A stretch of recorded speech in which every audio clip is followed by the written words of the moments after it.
Kamusta po muli mga kabayan? Nagbabalik po muli ang inyong katambay, si Katambay Manong po. Sana po nasa maayos at mabuti po tayong kalagayan sa kahit po napakahirap po ng buhay natin na ating pong dinadanas sa bagong Pilipinas mga kabayan. Magandang araw po muna, tanghali, hapon, gabi. Madaling araw po sa atin lahat saan man sulok ng bansa o mundo tayo naroon. Naway maingatan po tayo mga kabayan. Ito po, komentuhan po natin mga tambay, sumagot na po. Sinagot po ng Malacanang ang issue po sa gold. Kasi po sinagot na po ng Malacanang po sa pangunguna po ni Secretary Bersamin yung issue po sa martial law. Ngayon naman po sinagot po dahil meron pong bagong appointee ang Palasyo. Ito po ay vlogger po ito, attorney vlogger po ang bagong appoint na USEC press secretary po mga tambay. Matindi po. Talagang fake news daw po at talagang ito daw po ay joke campaign ang sinasabi po ay ng dating Pangulong Duterte mga tambay. At kilala naman po natin si Attorney Claire, ang bago pong USEC ng press officer o mga tambay ang Claire Castro ay talagang number one kritiko po ito ng VP Sara at ng dating Pangulong Duterte. At talagang pag nakita nyo po mga vlog nito, talagang puro against po ito sa mga Duterte, mga tambay. Siya po ngayon ang bagong USEC secretary po. At totoo po ba na fake news ang sinabi ni dating Pangulong Duterte about sa ginto, ang reserve natin na sa pagbebenta? Malalaman po natin yan mga tambay kung sino po ang fake news. Si Attorney Claire po ba ang bagong USEC? O ang dating Pangulong Duterte? Kasi naibalita na po ito mga tambay. Painggan po muna natin ang balita at komentuhan po natin. Hindi pa to campaign joke ulit ni dating Pangulong Duterte? Hindi ba tayo nasanay dun sa jet ski promise niya? Bumuelta ang Malacanang sa mga aligasyon ni dating Pangulong Rodrigo Duterte sa isang rally sa Cebu nito lamang weekend. Sa kanyang talumpati, sinabi ni dating Pangulong Duterte na nagbebenta umano ng gold reserves ang pamilya Marcos. Unang gikawat ni Marcos ang atong gold reserves. Sige, mubitan lang ni ako. Actually, suko ko.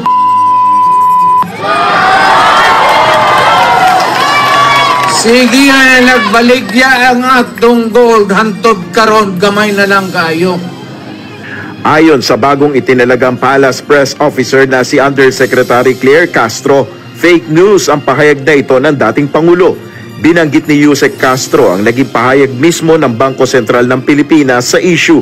Pero ang sabi nga po nila, mas tumaas pa po ang GIR natin to $106.3 billion. So, ibig sabihin, wala tayong problema sa gold reserves natin. So, that's fake news. Mas formal na word, disinformation. Sa pahayag pa ng BSP, maliban sa forex requirements, walang ibang pinaggagamitan ng Gross International Reserves o GIR. Sinagot rin ng Malacanang ang isyong papunta na umano sa pagdedeklara ng martial law si PBBM. Ang una kong sinabi dyan noon ay, anong ebidensya? Paano mapapatunayan? Katulad na sinabi ko, hindi tayo pwedeng maniwala sa mga pang-iintriga lamang na walang ebidensya. At ito naman, siguro naman ay natatandaan ninyo, nung panahon ni dating Pangulong Duterte, inamin niya, fiscal pa lang siya, expert na siya sa pag-intriga at pagplanta ng ebidensya. Duda rin si Yusek Castro sa layunin ng ANYA ay mga paninira ng kampo ni dating Pangulong Duterte. Sa lahat ng kanilang mga rallies, makikita natin ang paninira nila sa pamahalaan at sa Pangulo. So alam na natin kung saan ang punta nila. Gusto nila ulit makuha ang power, ang authority, ang posisyon. Mga tambay, totoo po ba lahat ng sinasabi ng attorney vlogger? Ngayon po USEC na. USEC na po ng Malacanang.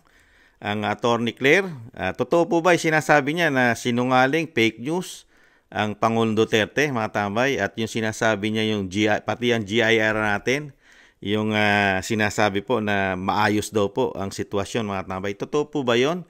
yung gross international reserve natin ay maayos, walang problema. Unahin po natin yung sinasabi niya po na hindi po nagbenta at wala pong katotohanan ang sinasabi ni dating Pangulong Duterte, mga katambay. Pakinggan po natin itong ating gold reserve. Nabalita po ito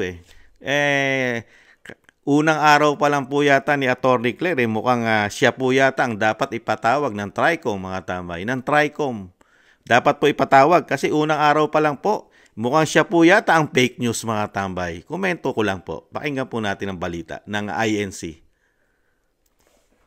So the Philippines was the largest seller of gold in the first half of this year, unloading 24.9 tons of the precious metal. The BSP calls it part of active management strategy of the country's gold reserve. Our next guest agrees and says there's no need to panic. Economist JC Punong Bayan joins us to tell us why. Hi JC, good to see you. Welcome back to Market Edge. Hello Mimi, good morning. So why do you think we unloaded so much compared to our peers? What do you think the BSP saw? We have a graphics of this. It's a race actually, if it's a race to sell, we were leading that race, followed by Thailand, Uzbekistan, Mongolia, Singapore, Germany, Jordan, Cambodia, so on and so forth. So why do you think this happened and why do you think we shouldn't worry? Yes, a couple of factors here, Mimi. So the first would be, if you look at the world price of gold, it's actually reaching... Tingnan nyo po, mga tambay. Talaga pong nagbenta po tayo ng gold ng mahigit po 25, kulang 25 tons, 24 plus tons. Biro mo karami nun. 24 point something tons, almost 25 tons ang naibenta po natin, binenta po ng Bangko Sentral, mga kababayan. Sino po kaya ang fake news, mga kababayan? Ito po ay balita po ito at meron po ito silang nakuha na packs galing po sa Bangko Sentral, mga kababayan. Itong INC, INC ito, mga kababayan. Ito pa po, totoo rin po ba na ang ating GIR ay hindi po nagkaproblema, mga tambay? Sa balita pa rin po natin tingnan, mga tambay. Ito po balita, 3 billion po ang natapyas o nawala sa ating GIR, mga tambay. 3 billion. Pero ang sinasabi nila, wala pa rin problema, mga tambay. Nawala ka ng 3 billion, natapyas, sasabihin mo walang problema ang ating ekonomiya. Dito natin kinukuha lahat, pati ang panlabas, pambayad, pati sa ating pambayad ng utang. Di po ba? Ibang klase, mga tambay. Sino kaya ang fake news? Ito pa po.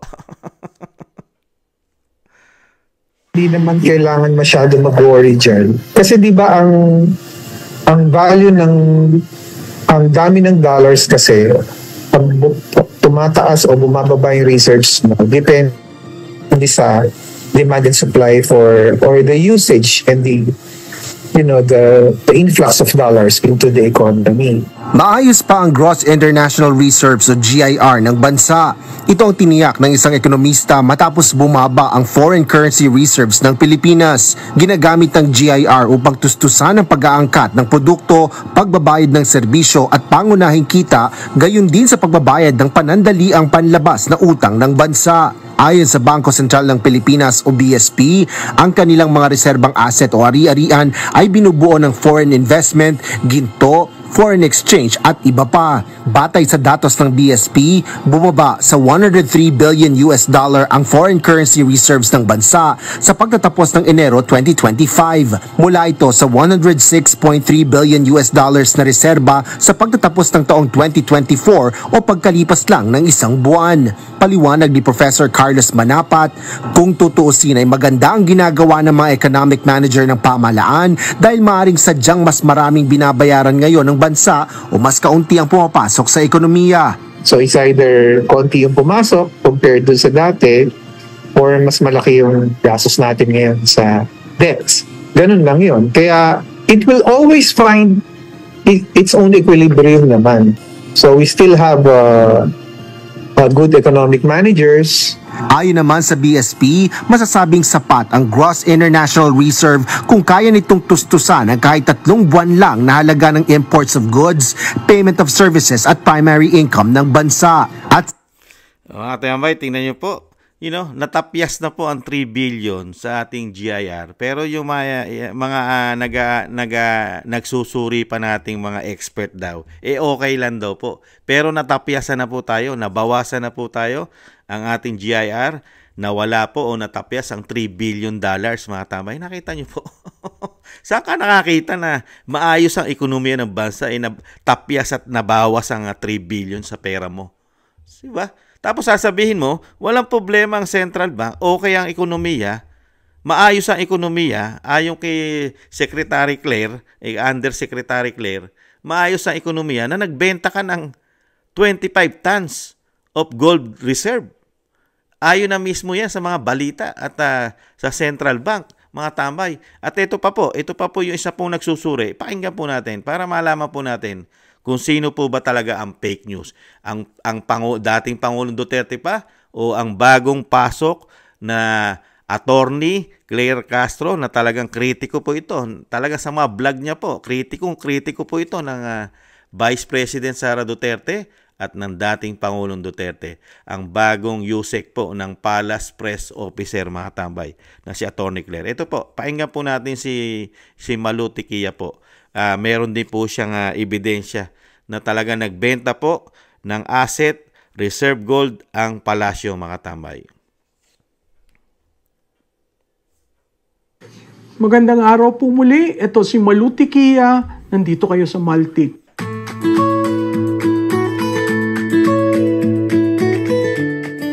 Ang pag-uusapan ho natin, napakahirap. Hindi ko alam kung paano ko sisimulan ito. Tungkol ho ba sa ginto, no? Marami nang nasabi tungkol sa ginto, pero ito ginto ng Bangko Sentral ng Pilipinas, ginto na pag-aari ni Juan de la Cruz. Tayo ho ay nagbenta ng ginto. Alam po nyo, pag tayo ay nagbenta ng ginto, may impact ho yan sa reserve requirement, sa reserve. Yung pondo na naandyan lang, parang sinasabi, di ba, nakasandal ka sa pader kung meron kang ginto. Bakit ho? Kasi ang ginto nag-a-appreciate, mataas ho ang value niyan. Kaya yung pagbenta, hindi dapat biglaan kasi kailangan mong tingnan yung world market. Alam po nyo, pag bumaba ang gold reserve, mas exposed tayo sa risk. Yun yung tinatawag na fiscal risk. At kung ikaw ay exposed sa fiscal risk, napakahirap mong balansehin ang mga bagay-bagay. No? Nandyan na po yung sa usapin ng ang taas na ho ng ating utang, 15 trillion na. Nagkakaroon tayo ng tinawag ni Presidente budget constraint nung tayo'y humarap dyan sa bagyo na ang tawag po ay Christine. No? Sinabi ni Presidente, medyo may budgetary constraint tayo. Kung natatandaan nyo ho, sinabi rin ng DBM Secretary na 80% ng budget na-release na first quarter pa lang. Nakakatakot tong isipin. Ano kaya pagdating sa Disyembre, no? Pag dumating ang bagyo, tayo po ay parating na binibisita ng mga bagyo 20 times a year. Kulang-kulang pa daw ho ng 3 o 4 na bagyo bago natin makuha yung average. So balik ulit tayo sa ginto. Napunta naman tayo tungkol sa bagyo. Etong ginto, napakahalaga po sa atin kasi sa ranggo ng mga may-ari, the largest gold reserve by country, pang 30th po tayo. Noong pong 2023, meron po tayong 159 tons na ginto. At noong pong, ito lamang, second quarter, meron po na lang tayong 134 tons. So nabawasan po ng mga around 25 tons. So ang tanong natin, tama ba nung binenta yun na ba yung mataas na presyo so that we can Yan mga tambay, nakita nyo po, lahat po halos ng pinakinggan natin, meron po silang proof na talagang nagbenta po ng ginto. Ngayon, sino po ang fake news? Attorney Claire, bagong secretary po, Undersecretary USEC Claire Castro, sino po ang fake news? Mukhang unang araw nyo po lang po sa pagiging press secretary po under ang USEC, pagiging Palace Press Officer, Secretary, mga tambay. Unang araw nyo pa lang po, Attorney Claire, mukhang Fake news na po yata ang sinasabi nyo. Sino po ngayon ang fake news, attorney? Nagtatanong lang po si Kamanong. Fake news po ba? I-demanda nyo po ito. Pati po yung Central Bank, naglabas po sila. Nung ilang buwan lang po nakakaraan yan. Ilang buwan lang po. Last year lang po, mga tambay. Last year lang po inilabas po yan. Na talagang may report, may record, may balita na talagang nagbenta po tayo ng asset na hindi bababa sa 25 tons of matrix. Di ba karami? 25 tons, tonelada. Gaano kabigat po yon at gaano karaming pera yon. Kaya nga po, hindi po natin sasabihin, mga tambay, na fake news ang dating Pangulong Duterte dahil may pinagkukunan po yan. Ang dating Pangulong Duterte, hindi po bobong presidente yan. Napakatalinong presidente po yan. At yan po ay abogado na, piskal pa. Diba? At napakatagal pong naglingkod dyan. At nakita naman po ng taong bayan kung paano po maglingkod ng Duterte, Tatak Duterte. Kung yung bayan nga niya, yung kanyang syudad, yung kanyang probinsya o Davao City, nakita nyo progresibo. Wala nga utang yung kanilang syudad, yung Davao City. Walang utang. Napaagagaling nilang maglingkod at mamahala ng syudad. Di po ba? Tapos ngayon, paano po natin paniniwalaan ng isang attorney Claire, about sa ginto? Pumutok na po yan. Napakarami na po nagpapatotoo niyan. Pati po yung GIR natin, di ba? Sinasabi niya na walang problema. Maayos daw. Meron bang maayos na nawala at natapyas at hindi malaman kung saan napunta yata? Yung 3 billion. 3 billion US dollar yon. Yung sa GIR natin, mga tambay. At sinasabi rin po ng mga sinasabing expert daw po na wala raw pong problema sa GIR natin kahit natapyasan po tayo ng 3 billion. Saan ka nakakita, mga tambay? Natapyasan ka, nawalan ka ng 3 billion, maayos pa? Gaano kalaki yung 3 billion dollars? Kaya, niluluko ang taong bayan, niluluko ang mga Pilipino, pati mga expert. Niluluko. Ginagawa kang bobo, tanga, gago. Nawalan ka ng 3 billion, okay lang. Ganun? Ganun ba kaliit ang 3 billion dollars? Kaya dito po sa unang araw po ni Attorney Claire, ayan po si Attorney Claire. Unang araw pa lang po yata, mukhang ipatatawag na po yata ito ng TRICOM. Mga tambay. Dahil unang-una po, mukhang hindi po yata siya nagre-research. Mga kabayan. Ewan ko, mga tambay, kasi balita yung pinakinggan natin, balita yung pinanood natin. At mismo ro sa balita, at pati po kay Prof. Malu, ay pati po siya, may hawak po siyang ebidensya, dokumento, na talagang nagabawasan po ang ating reserve. Mga tambay, at binalita rin po yung ating GIR, na talagang tapyas na wala ang 3 billion dollars. Mga kababayan. At paano po natin paniniwalaan ang palasyo? Paano rin natin paniniwalaan si Attorney Claire na bago pong USEC Secretary, mga tambay? Paano natin paniniwalaan si Attorney Claire? Mga kababayan, yung issue nga po ng ating PhilHealth ay usapin po ngayon pinag-uusapan po sa Korte Suprema. Pera po yon na inilipat po nila. Pagdating po sa pera, napakarami pong anomalya ng pamahalaan. Paano natin paniniwalaan si Attorney Claire na sasabihin niya na fake news ang dating Pangulong Duterte? Samantalang sila ang napakaraming issue. Di po ba? At yung sinasabi rin ni Attorney Claire na kailangan daw po maglatag na ebidensya ang dating Pangulong Duterte about sa martial law. Yung sinasabi ni dating Pangulong Duterte about sa martial law, yun ay posibilidad. Pwedeng mangyari. Pwedeng gawin ng isang Pangulo. Lalo kung ito ay may history. May history kasi ang pamilya nila na nagdi-declare ng martial law nang hindi maganda ang paggamit ng martial law pag sila nag-declare.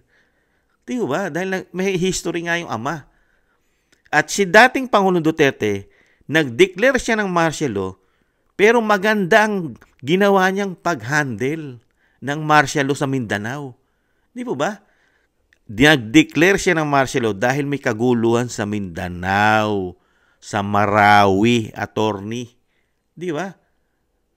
At Secretary Bersamin, Nakita nyo po, yung ginawang declaration of martial law ni dating Pangulong Duterte sa Marawi, naging maayos, naging mapayapa ang Mindanao. Nasugpo ang terorista ron na talaga sinakop nila ang probinsya ng Marawi. Di ba? Yung isang bayan doon. Di ba? At naging mapayapa ng 6 na taon ng Mindanao. Ngayon po ba? Mapayapa po ba ang Pilipinas ngayon, attorney? Kaya yon, paghahanda yon, ina-aware lang. Nagbibigay lang po ng babala ang dating Pangulong Duterte sa nangyayari po kasi sa nakikita niya sa bansa. Magulo na po tayo ngayon, lalo sa kaperahan. Ang korupsyon po sa kaperahan ay talagang pumuputok po. Putok na putok po ang issue po sa kaperahan natin. Di po ba? 2025, itong ating 2025 national budget. Di ba? Ang laki ng issue riyan. 241 billion ang isiningit nila dyan sa mga blanco. Yan ba'y fake news, attorney? Fake news ang martial law. Fake news ang ginto. Paano magiging fake news? Binabalita na yan. At ang nagbabalita niyan, hindi vlogger. Hindi mga vlogger ang nagbalita niyan. Media. Mainstream media, mga kababayan. Kaya po dito, mga kababayan, sunog na sunog po kasi sila rito, mga kababayan.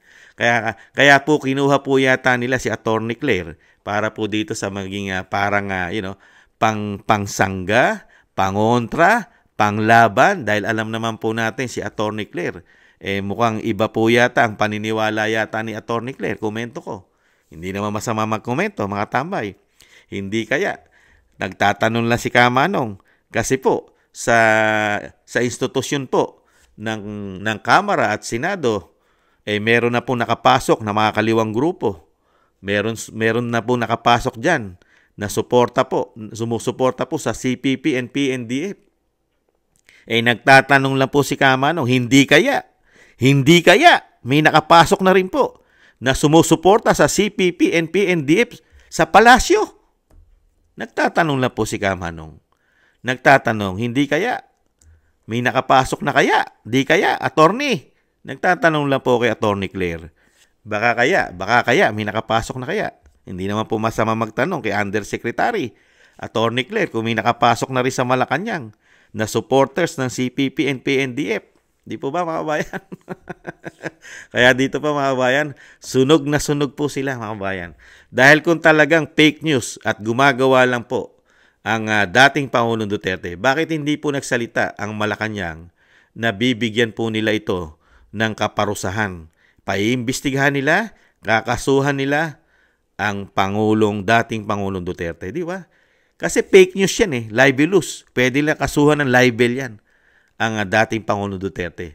Dahil sanay na sanay po sila dyan Nakita nyo nga po, yung isang general ng CIDG, general, na si General Torre, nakita nyo po, napakagaling. Konting problema, konting issue, nakasampa na po siya. Libel. Nagsasampa na po siya, libelous. Diba? Ganun po. Bakit ngayon po? Dating Pangulong Duterte, sinisiraan ka. Sinisiraan ang iyong pamahalaan.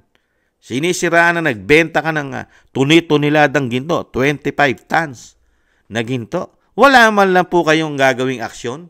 Ang sasabihin nyo lang sa amin, fake news, si dating Pangulong Duterte, hindi man lang ninyo parurusahan, hindi man lang nyo patatawag sa TRICOM dahil fake news. Di po ba galit na galit sa fake news ngayon ng pamahalaan, lalo ang institusyon ng Kongreso, ang House of Representatives?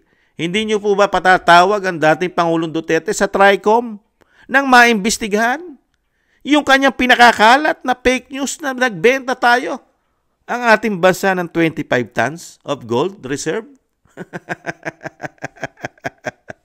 At ipatawag nyo rin po si Attorney Claire. Mga babayan. Baka si Attorney Claire ay nagbibigay rin ng fake news sa atin. Dahil nung nakaraang taon lang po, talagang putok na putok po na nagbenta tayo ng ginto at natapyasan ng ating GIR ng $3 billion. Baka patawag din po natin si Attorney Claire. Baka siya po yung nagbabalita po ng fake news sa atin, mga kababayan.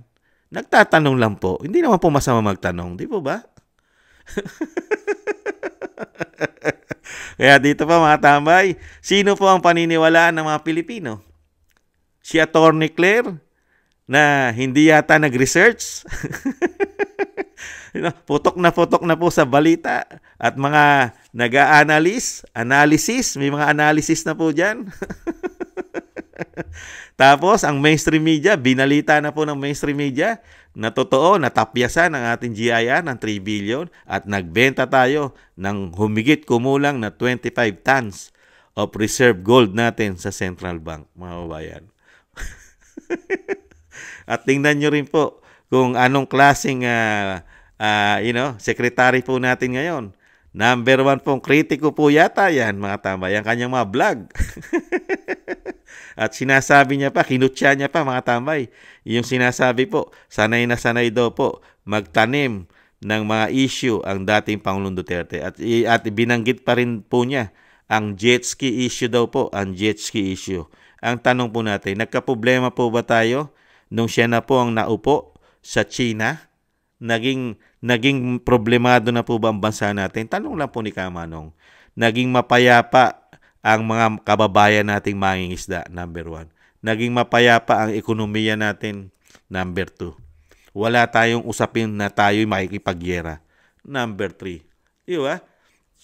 At yung sinasabi mo, sanay magtanim ng mga ganyang issue o ebidensya ang dating Pangulong Duterte. Bakit hindi nyo po idemanda? Idemanda nyo po, attorney. Attorney po kayo. Mukhang sanay na sanay po kayo yata mag-intriga at kayo po yata ang gumagawa. At ang tanong po natin, mga tambay, sino po ang paniniwalaan natin? Ang Pangulo na hindi po siya abogado at may issue po siya na na-kick out, hindi nakatapos ng kanyang pag-aaral, may issue ng droga na hirap po niya ibigay ang kanyang drug test sa mga Pilipino, na hinihingi na po ng mga Pilipino na magpa-drug test na po siya ng live. Diyan po, ayon po yan kay Vice President, naghahamon na po si Vice President pati po siya magpapadrug test ng live. Diyan po sa Luneta, sa Quirino Grandstand, lahat po ng senador, lahat ng congressman, kasama ang Pangulo ay hinahamon na po yan ng ating Vice President. Pero ni isa po ay walang sumasagot. Kahit po ang napakatapang nating Pangulo ng bansa na noong mga nakaraang taon ay gusto pa tayong dalhin sa gyera. Ubod ng tapang ng Pangulo sa gyera. Pero pagdating sa drug test, sa follicle hair drug test, ay wala pong yagballs ang Pangulo, mga tambay. Yan po ba ang paniniwalaan ng Pilipino? Yung may issue ng droga sa kanyang kalusugan, sa kanyang pagkatao? At may issue ng isang damukal na pera ng bansa na ngayon ay pinag-uusapan na sa Supreme Court?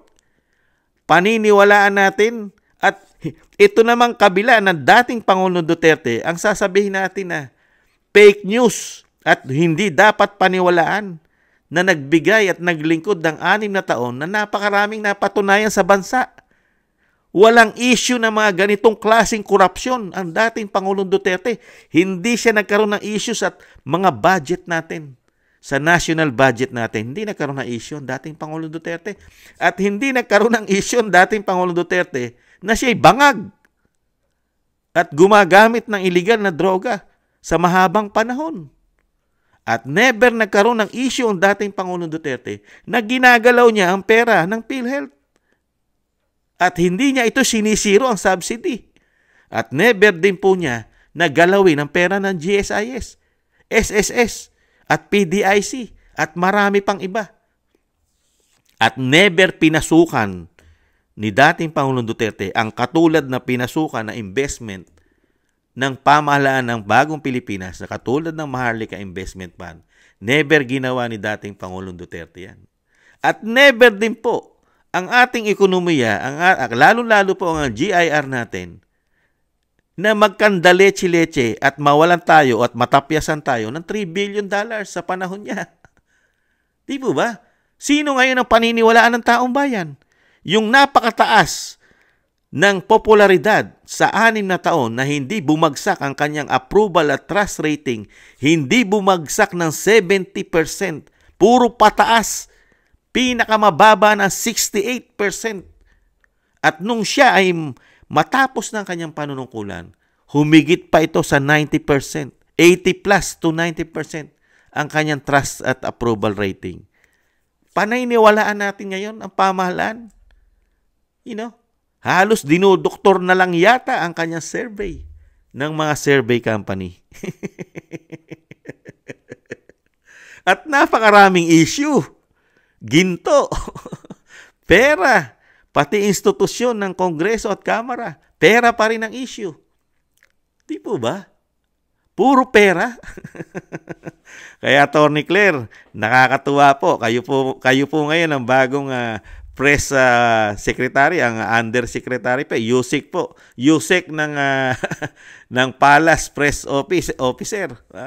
Napakaganda po nito. Mukha po yata marami kami makukuha na magagandang issue po sa inyo. Lalo po sa fake news. Mukha pong kami po ang maraming makukuha na issue tungkol sa fake news po, Atty. Claire, dahil kayo po ay undersecretary na po ng Palasyo. Di po ba mga kababayan? Kaya dito po sa bagong secretary po natin, si Atty. Claire, na dati po itong vlogger, mga tambay. Vlogger po ito. Ngayon po ay undersecretary na po. At talagang hindi po siya naggumagawa ng fake news, mga tambay. Laging legit po. Legit ang kanyang mga release. Katulad po niyan, unang sabak pa niya, unang araw niya po bilang undersecretary, hindi po siya nagsasabi ng fake news, mga tambay. Si Atty. Claire. Ang fake news daw po ay si dating Pangulong Duterte. Para lang po ito malaman na talagang hindi fake news, imbestigahan po ito. Kailangan po imbestigahan ito. Imbestigahan po sana ito ng Senado. At paimbestigahan din po ito sa Kongreso, sa TRICOM, para malaman po kung sino talaga ang nagsasabi ng totoo. Pagka fake news ang dating Pangulong Duterte, kasuhan. Kasuhan. Diba? Mahirap kasuhan kung may mga hawak na dokumento, mismo release galing sa Central Bank, mga tambay. Kaya po dito, mga katambay, sunog na sunog. Sunog na sunog sila. Lalo po sila yatang naiipit, mga tambay.